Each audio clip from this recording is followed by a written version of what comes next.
Tele Brasil Notícias. Olá, está começando a sua edição semanal do Jornal Tele Brasil Notícias, sempre com as informações na medida certa e feita especialmente para você. E nesta edição estaremos abordando o governo federal, que inclusive anunciou um novo modelo de crédito imobiliário aqui no Brasil. Falaremos também sobre o mês de novembro, que a partir então de lá terá mudanças nas regras para o saque aniversário do Fundo de Garantia do Tempo de Serviço, o FGTS. Na parte de cultura e turismo, estaremos falando do Dia dos Nordestinos, data, inclusive, que é bastante constante em homenagear a cultura, a história e as tradições da região do Nordeste. Tudo isso e muito mais nesta edição do Jornal Tele Brasil Notícias. Então, vamos a ela. No ar.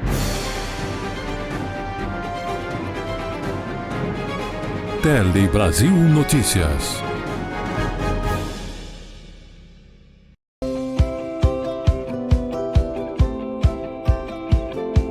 Lembrar que também o Palhão Artesanatos, ele está há mais de 57 anos na rua Oiapoque, hoje em novo endereço, atendendo você. Ele tem lá a linha de produtos que envolve a matéria-prima e também produtos para a decoração de sua casa. Falando em decoração, você encontra lá as esteiras, todos os tipos. Tem lá também, além das esteiras, bolsas, chapéus.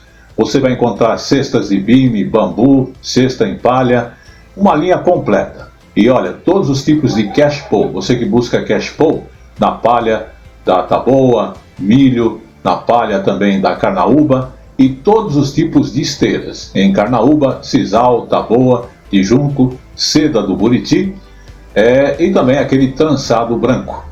Tapetes, caixas para presentes, está chegando aí a época de festa, Natal, ele tem lá para você. E olha, cesto para roupas, também para você que tem padaria, para pães, para supermercados, uma linha completa. São mais de 4.000 itens diferentes para bem atender. Está localizado, como dissemos, na rua Oiapoque, ali na Rangel Pestana, né? Através da Rangel Pestana, a rua Oiapoque, perto ali do viaduto gasômetro, né? E você que quer fazer negócio através do WhatsApp 95265-8255, tem também o 8256 e o 8258. Lembrando que além do atendimento, você tem orientações e você faz tudo isso através do WhatsApp, porque o Palhão Artesanatos é mais de 57 anos com tradição e atendimento diferenciado a você.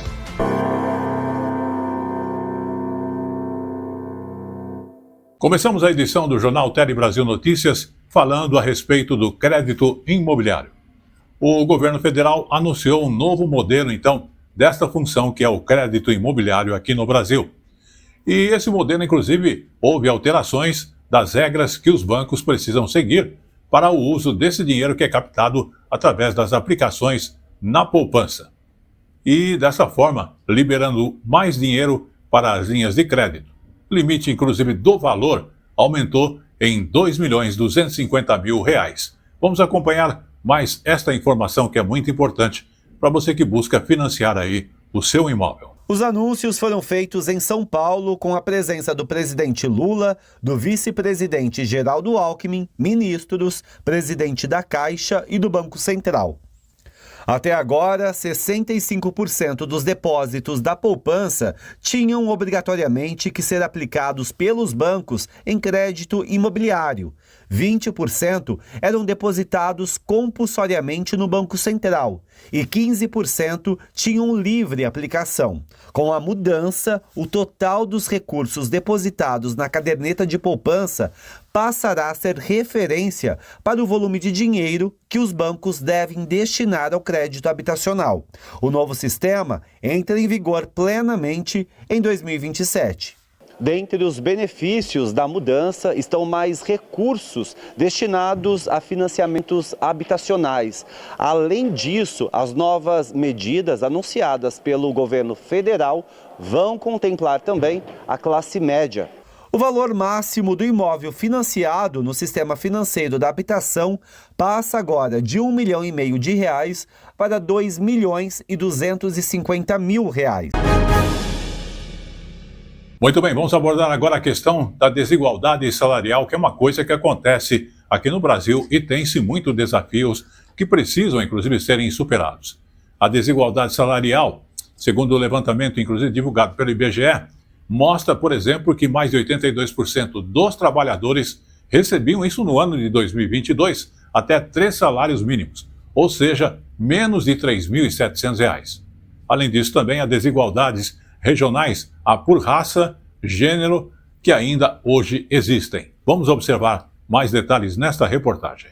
Uma das diferenças históricas no mercado de trabalho é entre homens e mulheres. O censo de 2022 mostrou que quase 30% das trabalhadoras têm ensino superior completo. Já os homens têm menor instrução. Pouco mais de 17% completaram o ensino superior. Mesmo assim, eles têm rendimento médio 24% maior que o delas. Uma das explicações para essa disparidade é que as mulheres exercem atividades com remunerações mais baixas. Elas são maioria nos serviços domésticos, nas áreas de saúde e serviços sociais e nas escolas. Na concepção de muitas pessoas, o homem tem mais voz, ele é mais ouvido. Tem muito também um tipo de preconceito, vai achar que a mulher vai ter aquele período menstrual, a mulher vai ficar grávida. Desde 2023, o Brasil conta com uma lei que obriga as grandes empresas a divulgarem um relatório com os salários dos funcionários e a tomarem iniciativas para diminuir desigualdades entre os gêneros.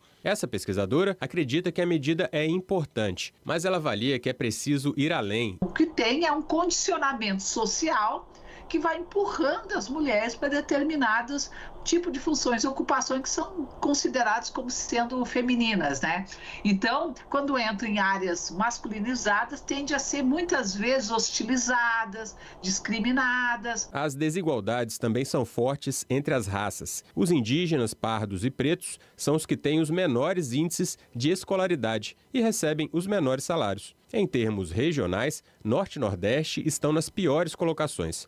Os trabalhadores no Norte recebem 78% da média nacional. No Nordeste, ainda menos, 70% da média nacional. O Maranhão é o estado com o menor rendimento domiciliar por pessoa, R$ 900. Já o Distrito Federal tem o maior, quase R$ 3.000. A pesquisa do IBGE também destaca os baixos ganhos da maioria da população. Cerca de 8 a cada 10 brasileiros recebiam em 2022 até 3 salários mínimos, menos de R$ 3.700. Enquanto isso, uma pequena parcela de 7,6% dos trabalhadores recebiam mais de 5 salários mínimos. Muito bem, vamos agora falar de saúde. Outubro Rosa é o mês da conscientização sobre o câncer de mama e também do colo de útero. E começou em diversas cidades brasileiras mais uma etapa deste projeto, que levam carretas, inclusive itinerantes, para as ações de saúde com consultas médicas e exames de graça pelo Sistema Único de Saúde. Vamos observar. Moradora do município de Japeri, região metropolitana do Rio, Maria da Glória foi uma das primeiras pessoas a serem atendidas hoje pela carreta do programa Agora Tem Especialistas, do Ministério da Saúde. Como ela teve câncer de mama há 4 anos, precisa fazer exames com frequência para verificar se a doença não voltou. Já fiz a quimioterapia, já fiz a rádio, agora estou no tratamento de rotina mesmo. Eu agendei na quarta-feira e hoje estou vindo por atendimento. Essa carreta do programa Agora Tem Especialistas e outras 27 unidades como essa vão oferecer atendimento móvel por todo o Brasil em 13 estados ao longo dos meses de outubro e novembro. A iniciativa começa neste Outubro Rosa, voltada para a saúde da mulher, mas depois será ampliada. O foco agora é a prevenção e diagnóstico precoce do câncer de mama e de colo do útero.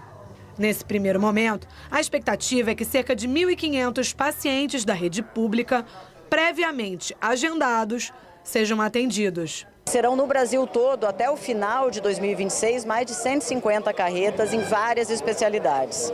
E neste mês de outubro e novembro, carretas especializadas em saúde da mulher em mais de 13 unidades da federação, em locais onde você tem pouco acesso ou pouca disponibilidade de equipamentos. No evento de lançamento da carreta, o diretor do Agora Tem Especialistas, Rodrigo Oliveira, explica a importância do programa. É basicamente o atendimento com o médico especialista. E o exame complementar, um exame de ressonância, uma endoscopia, tudo aquilo que o médico especialista precisa para conseguir garantir um diagnóstico no tempo adequado. Reduzir esse tempo é muito importante, porque com esse tempo reduzindo esse tempo a gente consegue fazer o diagnóstico no tempo adequado e garantir o tratamento cirúrgico, por exemplo, ou o tratamento clínico para a população, salvando vidas. Vamos agora então falar do FGTS, porque a partir do mês que vem tem mudanças nas regras para o saque aniversário do FGTS. E o trabalhador então que for antecipar esse benefício pelo banco terá limites de valores e também de parcelas. Mas nada muda para quem não contratou empréstimos ou optou naquela questão de receber o FGTS no mês de aniversário. Vamos entender melhor. Quem aderiu ao saque aniversário do Fundo de Garantia e costuma antecipar o dinheiro fazendo empréstimos bancários, agora terá limites de valores, número de parcelas e um prazo menor para fazer essas operações. Segundo o governo, a medida vem para proteger o brasileiro do endividamento, que paga muitos juros nessas contratações e às vezes nem percebe. 86% da antecipação do saque aniversário é feita por pessoas com baixa instrução e que ganham até 4 salários mínimos. Tudo que é antecipação tem um custo financeiro muito alto. Então, se você está antecipando, você está pagando juros. Então, não antecipa, tá? E não tome decisões inconscientes financeiramente, porque eu vejo que o sofrimento das famílias tem aumentado cada vez mais. A gente está tendo o quê? Uma taxa de desemprego muito baixa, uma renda média que aumentou, mas o nível de endividamento dos brasileiros só está aumentando cada vez mais. As principais mudanças que começam a valer em 1º de novembro são: será possível adiantar até 5 saques aniversários em um ano e o empréstimo passa a ser limitado entre R$ 100 e R$ 500 por parcela. Ou seja, com a possibilidade de fazer até 5 operações, o máximo que poderá ser antecipado é R$ 2.500. A partir de novembro de 2026, o limite será reduzido para 3 saques de R$ 100 a R$ 500 em 12 meses. Até agora não havia um teto de valor. Foi criado ainda um período de carência. O trabalhador só poderá contratar antecipações 90 dias após a adesão ao saque aniversário. E o empréstimo só poderá ser feito uma vez por ano. Além do endividamento, outra preocupação é preservar os recursos do FGTS para quando as pessoas forem demitidas e não para usar sem planejamento. Atualmente, mais de 21 milhões de trabalhadores optaram pelo saque aniversário. Cerca de 70% anteciparam o saldo junto às instituições financeiras. Olha, tem situações, né, de 20 empréstimos no ano, 15 empréstimos no ano, valores de R$ 60, R$ 100. Uma parte, certamente, a pessoa precisou, mas nós temos indícios também que teve gente que tirou para fazer joguinho da Bet, que necessariamente, né, não é algo que era emergencial, que ele precisava para substituir uma dívida, né, para pagar um compromisso que ele tinha, até pelos valores que estão envolvidos. Mas tudo isso ainda comprometia o fundo de garantia dele.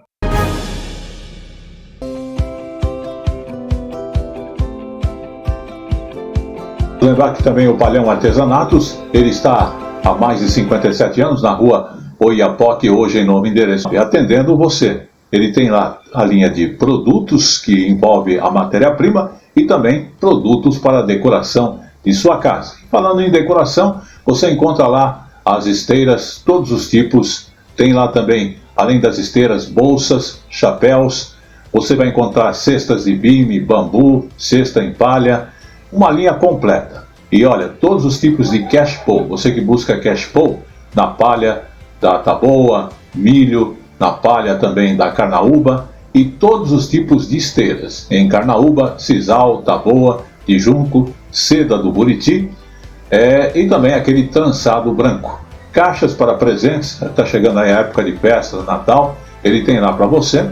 E olha, cesto para roupas, também para você que tem padaria, para pães, para supermercados, uma linha completa. São mais de 4.000 itens diferentes para bem atender. Está localizado, como dissemos, na rua Oiapoque, ali na Rangel Pestana, através da Rangel Pestana, a rua Oiapoque, perto ali do viaduto gasômetro, né?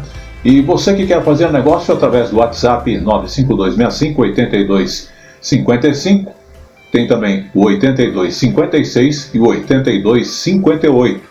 Lembrando que além do atendimento, você tem orientações. O Palhão Artesanatos é mais de 57 anos com tradição e atendimento diferenciado a você.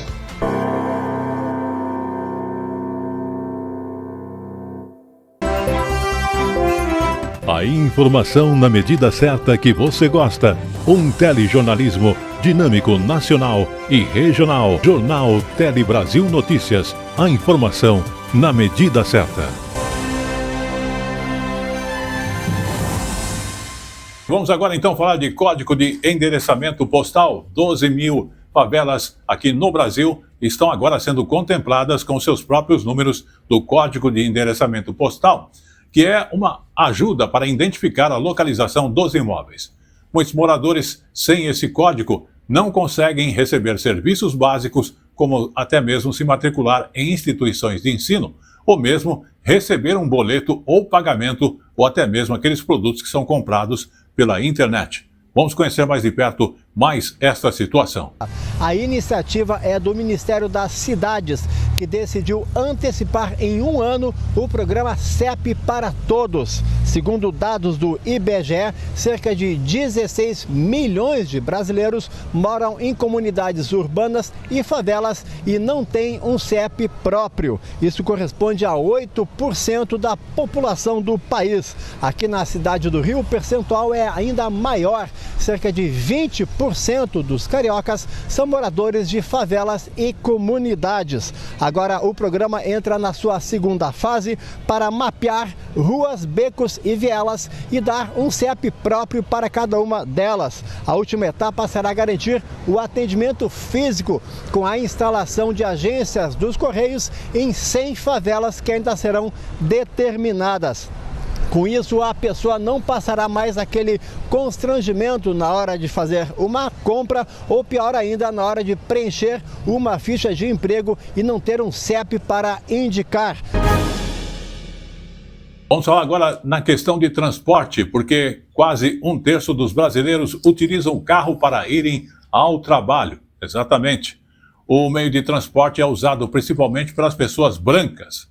Já os negros utilizam mais o ônibus. Os dados foram divulgados pelo IBGE e também mostram que as cidades do estado do Rio de Janeiro são onde os trabalhadores mais demoram nesses deslocamentos. Vamos observar. Com base no censo de 2022, o IBGE fez um levantamento sobre o uso de transporte pelos trabalhadores. Entre os municípios com mais de 100 mil habitantes, onde os trabalhadores levam mais de 2 horas no deslocamento, a maioria está no estado do Rio de Janeiro, em 11 cidades. Na sequência, aparecem os estados de São Paulo, com 7 municípios, e Pará, com 2 cidades. Quanto maior o nível de instrução das pessoas, maior o uso do automóvel, do trem, do metrô e do táxi. Quem tem menor nível formal de escolaridade se desloca ou a pé, de bicicleta ou de pau de arara. Em 2022, mais de 88% da população ocupada trabalhavam no mesmo município em que residiam. Mais de 70% exerciam as atividades fora de casa. O meio de transporte mais utilizado para o trabalho era o automóvel, seguido por ônibus, deslocamento a pé e por motocicleta. O uso de transporte de alta capacidade, como trem ou metrô, foi considerado baixo pelos pesquisadores, já que essa é a opção de 1,6% dos trabalhadores. No levantamento por cor ou raça, quem mais utiliza o ônibus são os trabalhadores identificados pelo IBGE como de cor ou raça preta. Já entre os que usam o automóvel, a maioria é branca. Entre os trabalhadores de cor ou raça amarela, mais da metade das pessoas usava majoritariamente o carro para trabalhar. Vitória faz o curso de enfermagem na Universidade Federal do Estado do Rio de Janeiro, a Unirio. Ela mora em Belfor Roxo, na Baixada Fluminense, e para chegar na faculdade, no centro do Rio, pega ônibus e trem. Agora são 5h50 e eu tô indo pegar o ônibus que vai me deixar na estação de trem, onde eu vou pegar o trem para Central. Eu acabei de chegar na Central.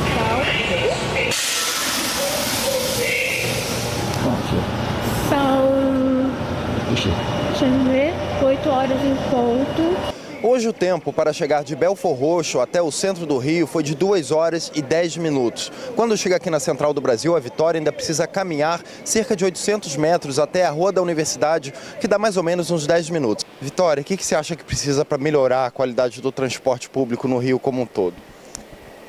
Primeiramente, seria melhorar a qualidade do transporte, porque assim a gente passa por transportes sujos, por transportes com muitas coisas quebradas e principalmente também a quantidade desse transporte, porque se a gente tem mais trem, mais ônibus, a gente vai ter menos transporte superlotado e um transporte mais limpo, um transporte mais adequado. Vamos também falar agora de educação, porque no Brasil milhões de jovens e adultos ainda não conseguiram concluir o ensino básico.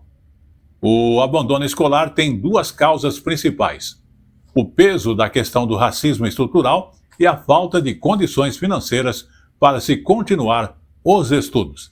Vamos conhecer mais de perto a situação que acaba prejudicando a educação aqui no país. Mais de 66 milhões de brasileiros com 15 anos ou mais não concluíram a educação básica e estão fora da escola. Histórias como a de Gleidson, motoboy de 41 anos, morador de Brasília. Fui pai aos 17, aí devido eu não ter condições de continuar os estudos por conta de ter que trabalhar para dar o sustento dos meus filhos, né? Ele só conseguiu retomar os estudos com um curso ofertado pela plataforma de entregas que trabalha. Agora está concluindo o ensino médio pelo ENSEJA, o Exame Nacional para Certificação de Competências de Jovens e Adultos. E os próximos passos é fazer o Enem o ano que vem, né? E através do Enem ter a oportunidade de cursar uma faculdade de administração, né? Desigualdades estruturais e históricas, como a baixa renda, a ausência de políticas públicas e o racismo estrutural são os principais fatores que impedem a conclusão do ensino básico. 69% das escolas de educação básica no Brasil, que tem melhor infraestrutura, são escolas de maioria de alunos brancos. E o que isso quer dizer? Que escolas de maioria de alunos brancos têm mais acesso à biblioteca, mais acesso ao laboratório de informática, mais acesso, inclusive, à rede de esgoto, mais acesso à coleta de lixo. Eu penso que esse contexto ele ajuda a entender, né, o impacto do racismo sobre as trajetórias, né? Jovens negros, homens, pobres e que trabalham têm maior chance de abandonar os estudos. Entre os matriculados na educação de jovens e adultos, o EJA, 77% são negros. Para jovens de 19 a 29 anos, concluir o EJA aumenta em 7 pontos percentuais a chance de conseguir um emprego formal e eleva, em média, 4,5% a renda mensal. Então, se essas pessoas, ao longo da sua trajetória escolar, evadiram por diversos motivos, elas têm que ter uma oportunidade, o Estado tem que oferecer uma modalidade que lide com as necessidades delas. Elisângela é feirante, tem 43 anos e também teve que parar cedo, aos 17, por dificuldade de acesso à escola. Ela voltou para a sala de aula do EJA após 23 anos. Eu penso em fazer uns cursos, profissionalizantes. Eu tenho vontade de fazer de brigadista, socorrista, técnico em enfermagem. Se eu tenho curso técnico, eu posso realizar outro trabalho e continuar o trabalho que eu já exerço.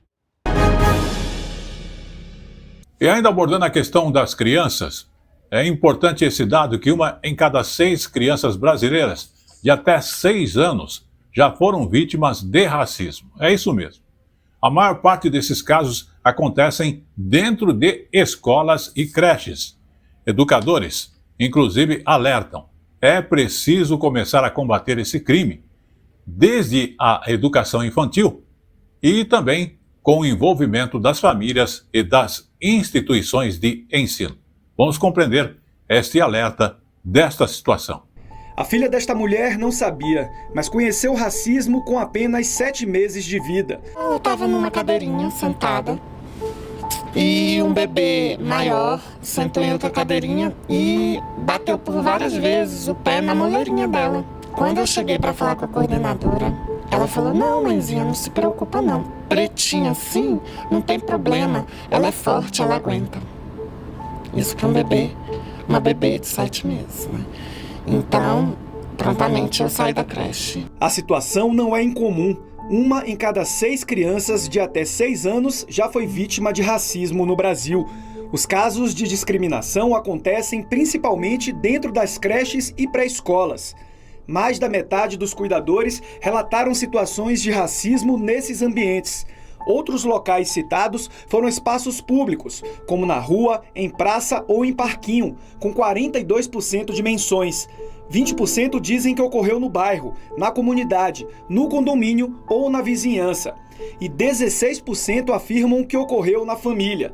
Para a realização dessa pesquisa, foram entrevistadas 2.206 pessoas, sendo 822 delas responsáveis diretas pelos cuidados com os pequenos. Na educação, a criança que sofre o racismo, ela vai aprender menos. Então, ela vai ter menor possibilidade de aprender, de permanecer da escola, de se alfabetizar na idade certa, ela tem maior propensão a evadir a escola. O racismo gera traumas, ele gera estresse tóxico, ele gera um impacto para essa criança criar as bases emocionais adequadas. E isso vai implicar em problemas de saúde mental, em problemas de autoestima, em maior depressão. Com o alerta para o impacto no desenvolvimento físico e emocional das crianças, a educação antirracista deve começar já na educação infantil.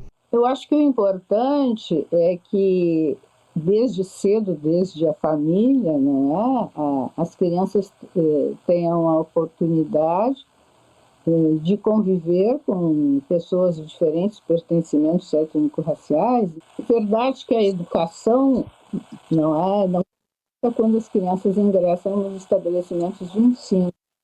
Já começa na convivência com a vizinhança, na convivência com os parentes, né? É anterior à vivência na escola. No Brasil, o racismo é crime inafiançável e imprescritível. E os casos de injúria racial podem resultar em penas de até 5 anos de prisão. São situações criminosas que atentam contra a honra de alguém, em que há ofensa à dignidade e ao decoro de outra pessoa, à autoestima e ao valor próprio. E não é necessário que a ofensa seja pública. E chegou agora no Tele Brasil Notícias, o nosso Momento Jurídico.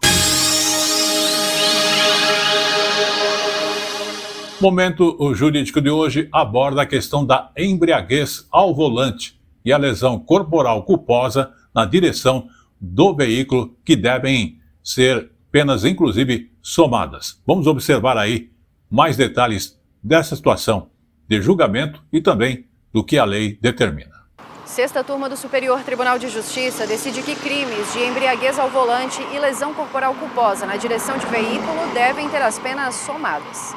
O colegiado reafirmou o entendimento de que os crimes de embriaguez ao volante e de lesão corporal culposa quando a pessoa está dirigindo um veículo configuram concurso material de crimes, o que leva à aplicação cumulativa das penas. No caso analisado, um homem foi acusado de dirigir um veículo após o uso de bebida alcoólica na cidade de Contagem, em Minas Gerais.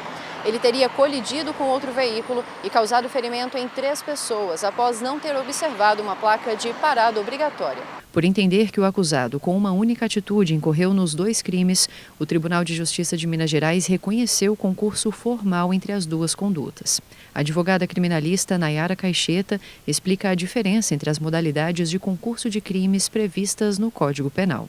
O artigo 69 estabelece o concurso material de crimes, que significa o cúmulo das penas, a soma das 2 penas dos crimes praticados. Já o concurso formal, o artigo 70 estabelece que seria aplicado a pena de um dos crimes com o aumento de 1/6 até a metade. Basicamente, essa aplicação de concurso de crimes se refere à prática de 2 ou mais crimes. O Ministério Público de Minas Gerais recorreu ao Superior Tribunal de Justiça e, após analisar o recurso, a 6ª turma do STJ reformou o acórdão do Tribunal de Justiça do Estado. O relator do julgamento, o ministro Sebastião Reis Júnior, ressaltou que o crime de embriaguez ao volante é de perigo abstrato e se configura com a simples condução do veículo em estado de embriaguez, independentemente da ocorrência de qualquer resultado lesivo.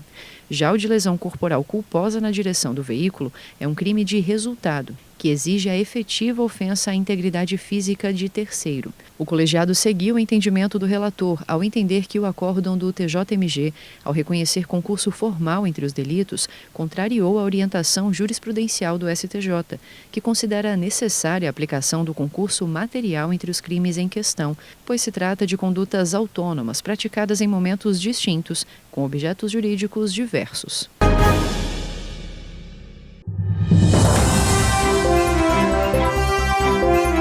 A informação na medida certa que você gosta. Um telejornalismo dinâmico, nacional e regional. Jornal Tele Brasil Notícias. A informação na medida certa.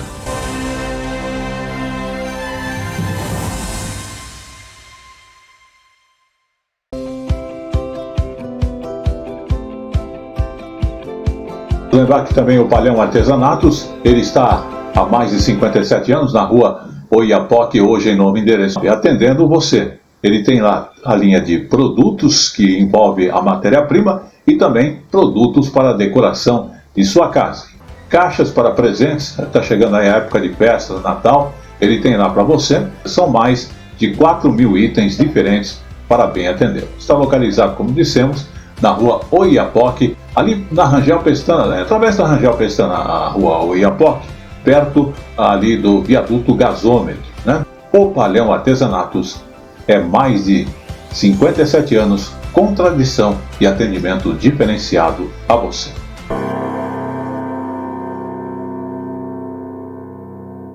Vamos agora então falar aí sobre as mulheres e a questão do câncer do colo do útero, porque 20 mulheres morrem por dia por causa justamente do câncer do colo do útero.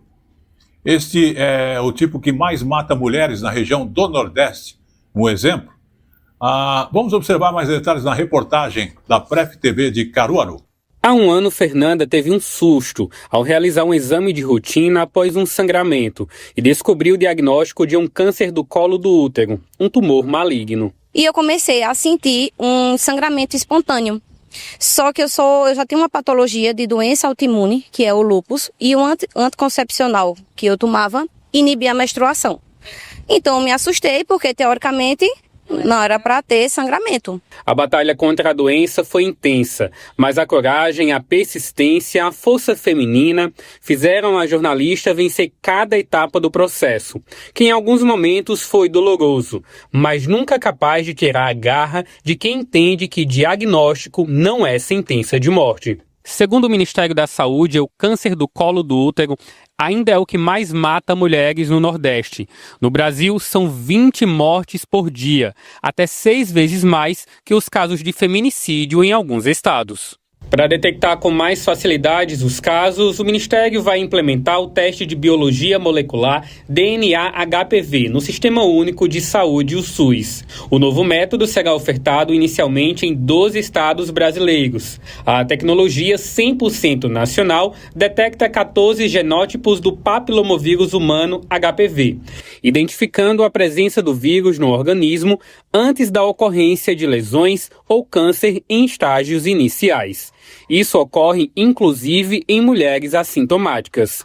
O teste será implementado em todo o Brasil até o final de 2026. Enquanto ele não é disponibilizado, é preciso seguir com os exames de rotina. O conselho que eu dou é que realmente faça todos os seus exames anualmente. E, feito eu disse, diagnóstico não é sentença de nada.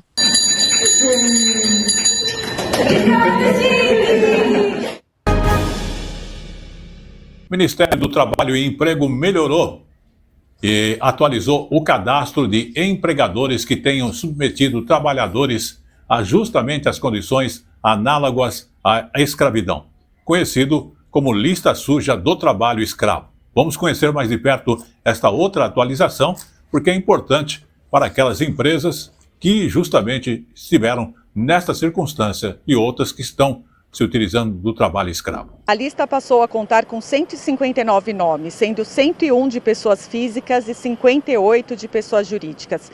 De acordo com o Ministério do Trabalho e Emprego, houve aumento de 20% em comparação à lista anterior. Os casos registrados nesta atualização ocorreram entre 2020 e 2025, totalizando 1.530 trabalhadores resgatados da exploração. Os estados com maior número de infrações foram Minas Gerais, com 33, São Paulo, com 19, Mato Grosso do Sul, com 13 e Bahia, com 12. Já as atividades econômicas com maior número de empregadores na lista são criação de bovinos para corte, serviços domésticos, cultivo de café e a construção civil. Criada em 2003, a lista suja é publicada semestralmente e tem como objetivo dar transparência aos resultados das ações fiscais de combate ao trabalho escravo. Denúncias podem ser feitas pelo sistema IP, plataforma exclusiva para o recebimento. Muito bem, vamos agora então falar de educação, porque mais da metade dos professores do 6º ao 9º ano estão usando a inteligência inclusive artificial. Quando falamos até o 9º ano é do ensino fundamental. E utilizam então essa ferramenta para ensinar conteúdos nas salas de aula. E representam já 56%, uma média que supera até mesmo aqueles países da Organização da Cooperação e Desenvolvimento Econômico. Inclusive o estudo sobre o uso da tecnologia em sala de aula é da própria UCDE, que foi feito em 53 países. Vamos observar. A pesquisa foi feita a partir de entrevistas com professores e diretores, principalmente do 6º ao 9º ano do ensino fundamental. Os maiores usos de inteligência artificial pelos professores brasileiros foram para gerar planos de aula ou atividades, ajustar a dificuldade dos materiais de acordo com as necessidades de aprendizagem dos alunos e aprender e resumir um tópico de forma eficiente. De acordo com a pesquisa, os impactos do uso da IA na educação ainda são incertos. Entre os 53 países pesquisados, o Brasil ocupa o 10º lugar em uso de inteligência artificial. Os maiores percentuais de uso estão em países como Singapura e Emirados Árabes Unidos. Já os menores índices se encontram entre professores de países como França e Japão. Vamos agora falar então do Dia das Crianças que tivemos aí no último dia 12. Mas para você que ainda vai comprar aquele presente para a criança de Natal, ainda há uma preocupação. Porque justamente existe uma orientação de especialistas que estão alertando para aqueles perigos dos brinquedos sem a devida certificação. Pode custar barato na rua, mas se não tem o certificado, há riscos envolvidos. Vamos conhecer quais são. O Marciano tem uma loja de brinquedos nesta feira de produtos importados em Brasília. Às vésperas do 12 de outubro, ele conta que muitos clientes acabam procurando os brinquedos mais em conta para presentear o maior número possível de crianças da família. Eles gostam muito da lembrancinha, porque pode presentear várias crianças, né? E a gente tem preços bacanas aqui, a partir de R$25 até R$130, R$140. Na hora de escolher o brinquedo, seja ele barato ou caro, é bom ficar atento. Além de ser inadequado para a idade, ele pode conter peças pequenas, que podem causar acidentes. A principal dica é verificar o selo do Inmetro. Esses selos devem ser colocados nos rótulos ou nas embalagens desses produtos. Isso quer dizer que ele passou por critérios de avaliação rigorosos junto ao regulamento. Quando o produto não tem essa condição, produto sem certificação, isso pode trazer problemas para nossas crianças. Esse produto pode apresentar pontas perfurantes, cortantes, produtos com toxicidade, partes pequenas que pode soltar no manuseio da criança. Eu posso ter informações erradas quanto à faixa etária. Então tudo isso pode ser problemas de um produto não certificado. Outras precauções incluem dar preferência às lojas regulares e certificadas. Saber se as informações do fabricante contidas no produto estão em português. A embalagem também deve conter os riscos de uso do brinquedo, se é inflamável ou se tem produtos tóxicos. O barato sai caro e custa, às vezes, a vida dessa criança, com risco principalmente de sufocamento, engasgo, intoxicação e alergia também. A pediatra mostra na prática algumas maneiras de reconhecer os brinquedos mais seguros. Os produtos que são certificados pelo Inmetro normalmente tem na embalagem ou no produto, né? Então aqui você vê que esse carrinho ele é bem resistente, não vai soltar nenhuma peça. Agora um outro sem certificação do Inmetro, essa roda, é facilmente destacado. Muito bem, vamos falar de prêmios recebidos. Tivemos aí o Prêmio Nobel de Física, que inclusive é um prêmio destinado aí justamente a manifestar os trabalhos nesta área. E foi concedido a 3 pesquisadores que mostraram como os efeitos da mecânica quântica atentam restritos ao mundo justamente microscópico. E também a questão que mostra para nós que ela pode se manifestar nos sistemas grandes, o suficiente para inclusive caber na própria mão. Vamos observar. O britânico John Clark, o francês Michel Devoré e o americano John Martinez, da Universidade da Califórnia, dividirão 11 milhões de coroas suecas, pouco mais de 6 milhões de reais. Os experimentos conduzidos por eles mostraram que fenômenos quânticos, antes observados apenas em partículas microscópicas, podem ser recriados em circuitos elétricos de tamanho macroscópico. Esta foi a primeira prova de que a mecânica quântica podia ser observada em objetos grandes o suficiente para serem manipulados em laboratório. A descoberta abriu caminho para tecnologias que hoje formam a base da computação quântica, dos sensores de precisão e da criptografia avançada.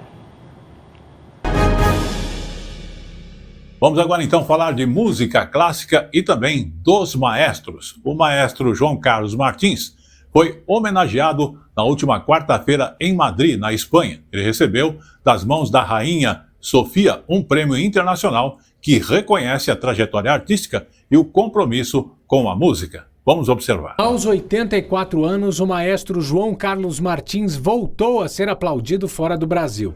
Dessa vez em Madrid, onde recebeu o prêmio Toda uma Vida Profissional, concedido pela Fundação Mafre. A honraria foi entregue pela Rainha Sofia da Espanha e reconhece a trajetória artística e o compromisso social do pianista e regente, considerado um exemplo de superação. Com uma carreira marcada pelo talento e pela luta contra limitações físicas, João Carlos Martins destacou que cada conquista no exterior é também uma forma de valorizar o Brasil. Sempre procurei dignificar o nome do Brasil na minha vida e foi uma oportunidade a mais para mostrar que sou pianista, sou maestro, faço minha missão, mas antes de tudo sou brasileiro. Vamos falar agora da COP30, a questão da hospedagem, agora envolvendo aí, a Igreja Católica. Inspiradas nas tradições de solidariedade do Círio de Nazaré, igrejas lá de Belém se uniram para oferecer hospedagens gratuitas ou a um preço justo aos visitantes da COP30. Vamos conhecer mais esse detalhe. Quem for a Belém em novembro terá 11 dias de uma programação extensa na COP30. Pensando nessas pessoas que passarão o dia no evento, igrejas católicas e evangélicas transformaram locais pouco usados em dormitórios. A maior necessidade é um local para guardar suas coisas, para dormir à noite e talvez tomar banho e trocar de roupa. O restante do tempo vai ser fazendo turismo na cidade, participando das atividades. Então nós pensamos em disponibilizar alguns espaços grandes que estão ociosos, que são usados para outras atividades, galpões, quadras, algumas áreas anexas de templo, para poder receber a quem vem participar da COP30. Os espaços religiosos criaram a rede Hospitalidade com Propósito, uma plataforma que oferece alojamentos solidários aos visitantes da conferência. Por que não unir as igrejas para buscar uma solução para o problema, ofertando leitos de forma justa, a preço justo ou até gratuito quando possível, né? Nós sabemos que com os princípios cristãos A Bíblia nos recomenda, sim, a trabalhar, a ter lucro, mas o lucro dentro, né, dos parâmetros ali que a gente entende que eu não estou explorando o outro. Então, é o que a gente chama de lucro justo. Os preços altos das hospedagens em Belém geraram queixas de delegações de vários países. A ONU aumentou o valor da diária para $197, cerca de R$ 1.100, para que as nações mais pobres consigam participar do evento. Até agora, 87 países estão com reservas garantidas. Em função da COP30, essa questão da oferta e demanda e oferta e procura, a gente percebeu que as coisas perderam um pouco o sentido, né? Porque os valores realmente ficaram bem exacerbados.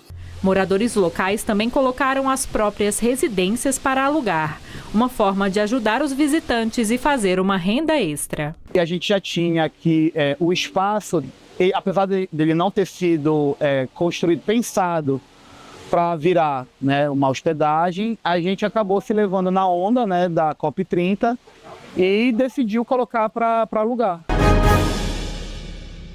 E ainda falando da COP30, a Conferência do Clima reuniu estudantes de todo o Brasil que estão se mobilizando para levar uma contribuição a esta Conferência do Clima. Um dos pontos é a questão de valorizar a educação ambiental nas escolas. O tema, inclusive, que deve ser discutido nos eventos da COP30. Então vamos observar mais de perto esta ideia. Ana Clara é aluna do 9º ano do ensino fundamental em Pacatuba, no Ceará. Ela faz parte de um grupo de mais de 11 mil estudantes dessa pequena cidade cearense, representados por Ana em uma conferência realizada esta semana em Lusiânia, Goiás. O evento debateu o papel da juventude no combate à crise climática. O resultado foi detalhado em uma carta dos jovens que vai ser levada até a COP30, que acontece no próximo mês de novembro em Belém. Sim, porque agora, através dessa conferência, estamos mostrando quanto o jovem e o adolescente tem poder na fala, quanto eles sabem sobre esse assunto. E através dessa carta, toda a conferência está participando para formar, para mostrar ideias que a gente tem para solucionar esses problemas ambientais que estamos tendo. Assim como Ana Clara, alunos de todo o Brasil têm debatido as questões relativas ao meio ambiente com mais frequência em sala de aula, principalmente depois da lei que incluiu entre os objetivos da educação ambiental políticas para motivar o jovem a participar de ações de prevenção, de mitigação e de adaptação relacionadas às mudanças do clima. Todas essas reflexões, elas devem estar imbuídas no dia a dia, trazendo para o aluno a possibilidade de reflexões para que ele consiga rever os seus próprios atos e, consequentemente, conseguir inferir por meio de proposituras efetivas para a transformação dessa realidade e, consequentemente, a mudança numa perspectiva de termos um planeta melhor.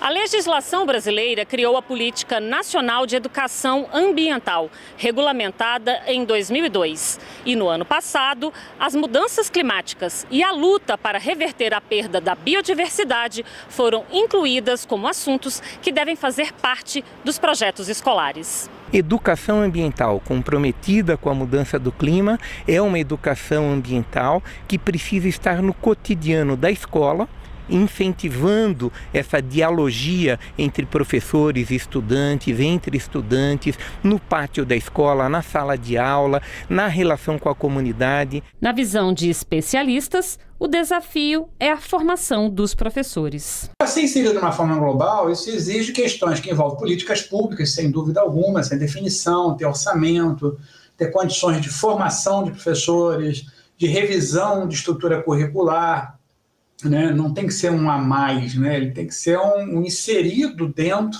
né, da própria concepção educativa da escola.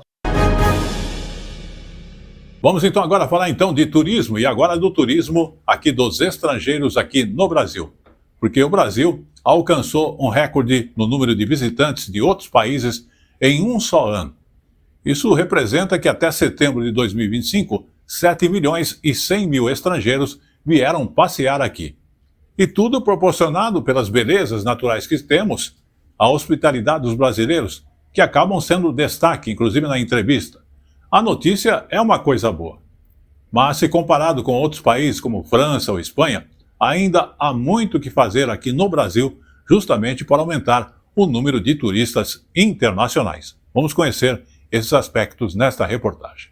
O Brasil está em alta no turismo. O número de visitantes estrangeiros vem crescendo a cada ano em nosso país. Basta uma caminhada pelo calçadão de Copacabana, no Rio de Janeiro, para encontrarmos gente de vários países. Um dos grupos que mais tem visitado o Brasil são justamente nossos vizinhos. Este jornalista argentino diz que adora o Brasil e que vem aqui desde adolescente. Eu amo o Brasil, amo a praia. Tem gente que vem mais de longe e até arranha um bom português, como este músico alemão que já conhecia o Brasil, mas desta vez fez questão de trazer a esposa. Porque é um país maravilhoso, com pessoas muito simpáticas, alegres.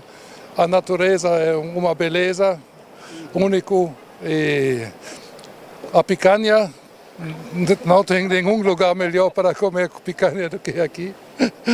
Mas há muito a se fazer para atrair mais visitantes estrangeiros e seguirmos o exemplo de países como a França e a Espanha, que recebem mais de 90 milhões de turistas anualmente. Para este especialista e professor da FGV, o Brasil deve investir ainda mais no setor, pois temos o potencial para receber até 12 milhões de turistas estrangeiros nos próximos anos. O Brasil ele é um destino de múltiplas opções de consumo.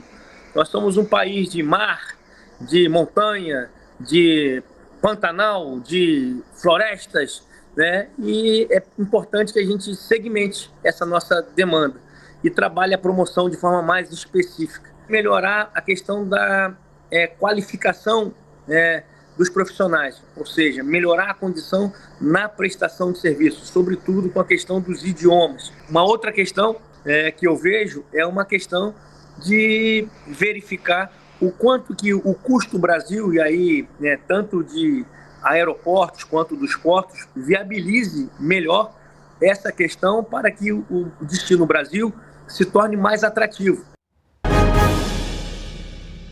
Vamos agora falar então de festivais que aconteceram. O encontro, inclusive, que reúne estudantes, pesquisadores e empreendedores de todo o país, com um projeto que vão desde a robótica até a educação ambiental. Aconteceu também essa semana que passou aqui no Brasil. Já ouviu falar de Negrótica? Esse é o nome de um projeto que une robótica e educação antirracista, inspirado na tataravó de Luana. A gente foi na escola onde tem esse quilombo urbano e com as crianças a gente desenvolveu esses robôs.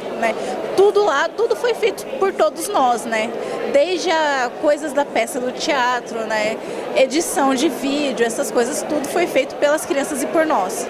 Aqui, a ideia dos estudantes André e Ana Luísa é ensinar uma forma mais orgânica de fazer adubo. A diferença delas que não teve para as que foram aumentando a concentração. Aí cada uma tem uma concentração diferente. Essa foi a que mais teve concentração de frágil. Projetos que unem educação e tecnologia como esses podem ser encontrados na primeira edição do Festival Curicaca, aqui em Brasília. A expectativa é que 100 mil pessoas participem do festival. O evento apresenta 180 expositores com trabalhos voltados à nova Indústria Brasil, política criada em 2024 para impulsionar o desenvolvimento e a indústria sustentável. Pensando no futuro da indústria nacional, o governo anunciou 5 mil novas vagas já no próximo Enem para cursos nas áreas de tecnologia, ciência, engenharia e matemática. É um momento que o mundo inteiro discute o novo mundo do trabalho, as novas tecnologias, a inteligência artificial. Nesta primeira edição, o festival quer mostrar que não é só a curicaca, ave símbolo do Cerrado, que anuncia novos tempos. E a curicaca é uma ave aqui do Cerrado, tradicional, que tem tudo a ver com o debate sobre a nova indústria, sobre a indústria do século XXI, que ela é sustentável, trabalha com energia limpa. Vamos agora falar então também aí de Pirenópolis, lá em Goiás, que ainda dá tempo de aproveitar o finalzinho da festa literária de Pirenópolis, lá em Goiás. Vamos conhecer esta festa. Consolidada no calendário das festas literárias do país, a Flipiri chegou à 15ª edição. Nos últimos 2 dias, moradores e visitantes conversaram sobre a diversidade da cena literária brasileira. Tudo gratuito. O palco da Flipiri é Pirenópolis, uma das cidades históricas mais bem conservadas do Centro-Oeste. Na edição deste ano, o tema foi Alumiar, ler e criar com energia. Vamos agora falar então de eventos que aconteceram. Tivemos aí no Centro Cultural Banco do Brasil, em Brasília, a festa dele porque ele está celebrando 25 anos. O espaço que transformou-se em um grande palco da arte, da dança e da imaginação, além também de aproveitar a data do dia 12, homenagear as crianças. Vamos observar. A dança tomou conta do CCBB. Com aulas abertas, espetáculos e até batalhas de dança, onde cada passo é uma história contada em movimento e vai muito além da arte.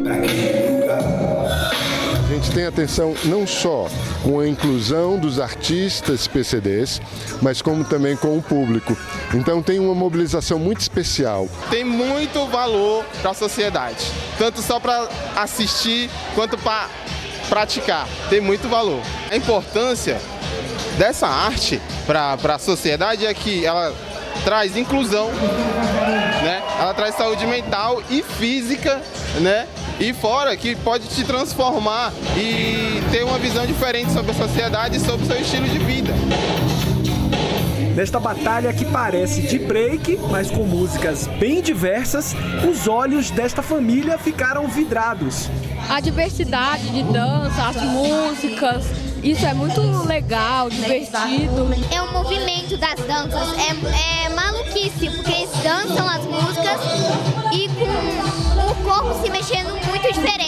A programação segue até domingo, com destaque para o espetáculo Bebê Groove, pensado especialmente para os pequenininhos, mas que encanta toda a família.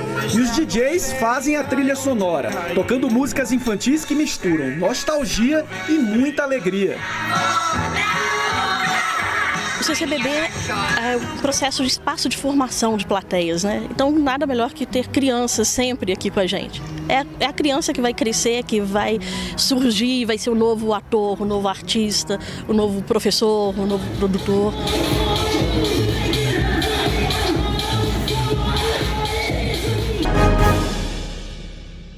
Vamos também falar de turismo novamente, e agora do turismo afrocultural aqui no Brasil. Porque São Luís é o estado maranhense que se consolidou com referência nacional a esse tipo de turismo, que é o turismo cultural afro-brasileiro. Inclusive oferece roteiros de valorização que valorizam com isso tradições, memórias e a dança e a música. E também dá força na cultura negra, que inclusive moldou esta região do Nordeste. Você vai conferir mais detalhes nessa reportagem da TV UFMA, emissora da Rede Nacional de Comunicação.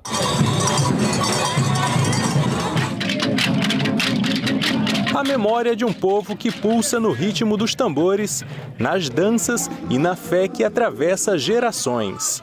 Em São Luís, o afroturismo tem se firmado como uma ponte entre passado e presente, um convite para reconhecer com orgulho a força da cultura negra que moldou o Maranhão. A gente está num estado que tem o maior número de comunidades quilombolas registradas, né? Então, aproveitar da etnicidade, aproveitar da cultura afro para um perfil turístico é algo extremamente importante, né, que dá para essas comunidades uma visibilidade maior, fomenta também o empoderamento e a valorização dessas pessoas frente à sociedade. Um dos locais que integram a rota do afroturismo é a Cafuá das Mercês, no Centro Histórico de São Luís. O espaço abriga o Museu do Negro, onde o visitante tem o contato com objetos que revelam as marcas da escravidão e da resistência no Brasil. Consegue ver como é que era a senzala aqui no Maranhão, que é um ambiente muito triste, onde acontecia várias tragédias, mortes, onde havia muito sofrimento, e a gente está num ambiente onde eles estavam, e a gente consegue ver o que eles viviam, como é que eles eram onde é que eles moravam naquela época. Na Casa do Tambor de Crioula, o destaque é a tradição. O espaço preserva a memória dessa manifestação afro-brasileira por meio de exposições, vestimentas, fotografias e painéis explicativos. O tambor de crioula é um patrimônio nosso, genuinamente maranhense. E a gente tem um tambor de crioula remontando aí final do século XVIII, a gente já está no século XXI, então é uma manifestação cultural que já vem aí de séculos. E é pra gente, maranhense, uma alegria muito grande a gente ter uma manifestação tão rica e tão plural que é o tambor de crioula. Eu digo que plural porque a gente tem vários grupos distribuídos não só na Ilha de São Luís, mas também no nosso estado. E no Maranhão, a ancestralidade não é apenas passado, é presente vivo nas ruas, nos terreiros e na cultura.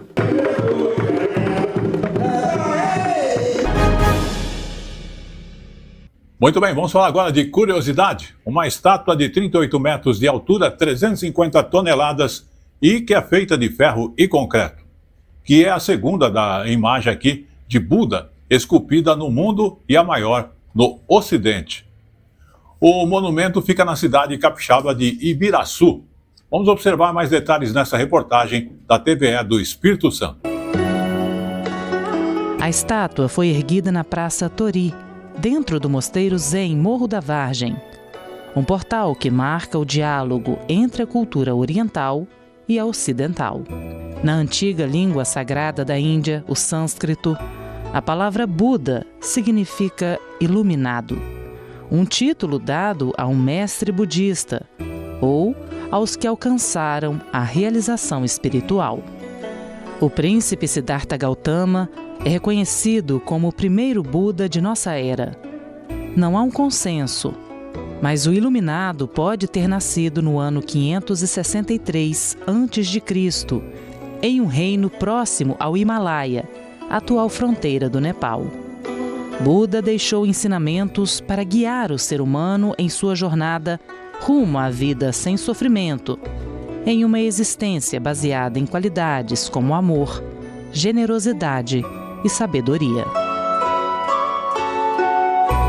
Para ver de pertinho o grande Buda no estado capixaba, não paga nada. Basta acessar a Praça Tori, que fica no Mosteiro Zen Morro da Vargem, às margens da BR-101 Norte. O espaço é aberto à comunidade.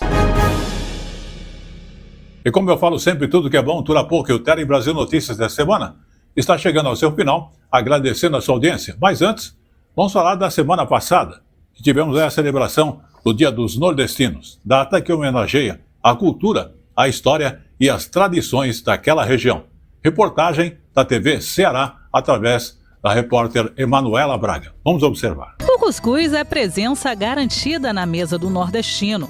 Feito com flocos de milho umedecidos, sal e cozido no vapor. É refeição completa para muita gente, do café da manhã ao jantar. Eu faço uma espécie de um angu, né, com carne moída, queijo, ovos, molho de tomate, o que tiver na hora para poder misturar, eu gosto do cuscuz. Eu me criei, meus pais colocando isso como um jantar à noite, né, uma refeição com leite, eu tomava muito só leite e cuscuz, era a cara da minha infância. De qualquer jeito eu gosto, dele sem nada.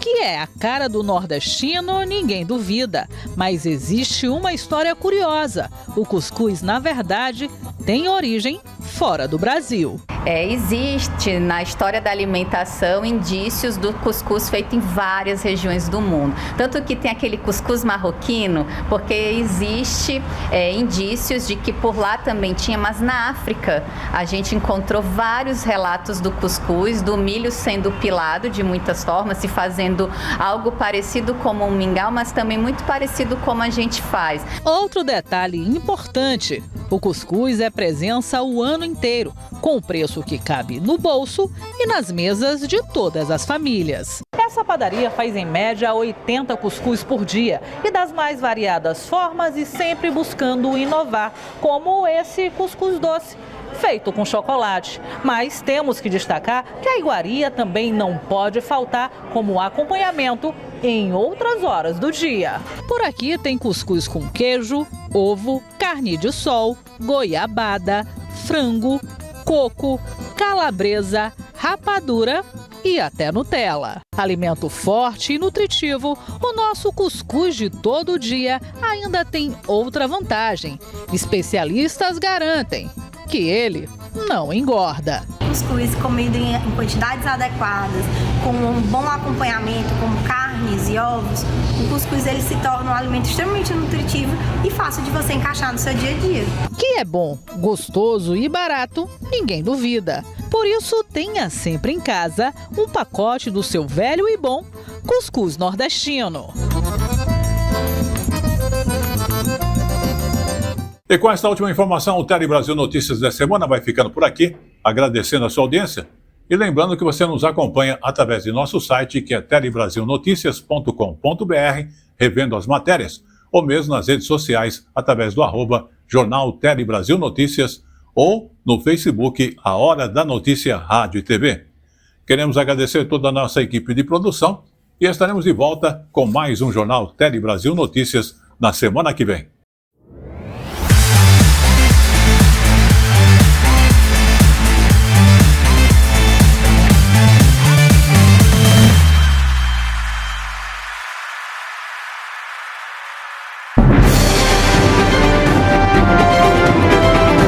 Tele Brasil Notícias.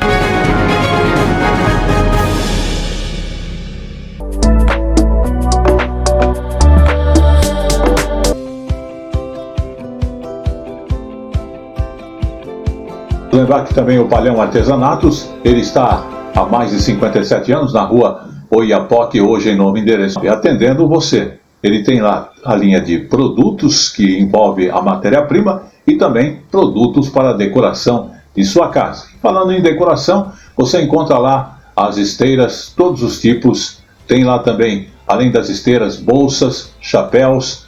Você vai encontrar cestas de bime, bambu, cesta em palha, uma linha completa. E olha, todos os tipos de cash pole. Você que busca cash pole, na palha da taboa, milho, na palha também da carnaúba, e todos os tipos de esteiras, em carnaúba, sisal, taboa, de junco, seda do buriti, e também aquele trançado branco. Tapetes, caixas para presentes, está chegando aí a época de festas, Natal, ele tem lá para você. E olha, cesto para roupas, também para você que tem padaria, para pães, para supermercados, uma linha completa. São mais de 4.000 itens diferentes para bem atender. Está localizado, como dissemos, na rua Oiapoque, ali na Rangel Pestana, né? Através da Rangel Pestana, a rua Oiapoque, perto ali do viaduto gasômetro, né?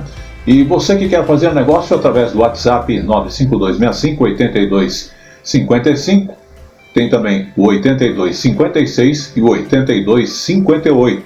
Lembrando que além do atendimento, você tem orientações e você faz tudo isso através do WhatsApp, porque o Palhão Artesanatos é mais de 57 anos com tradição e atendimento diferenciado a você.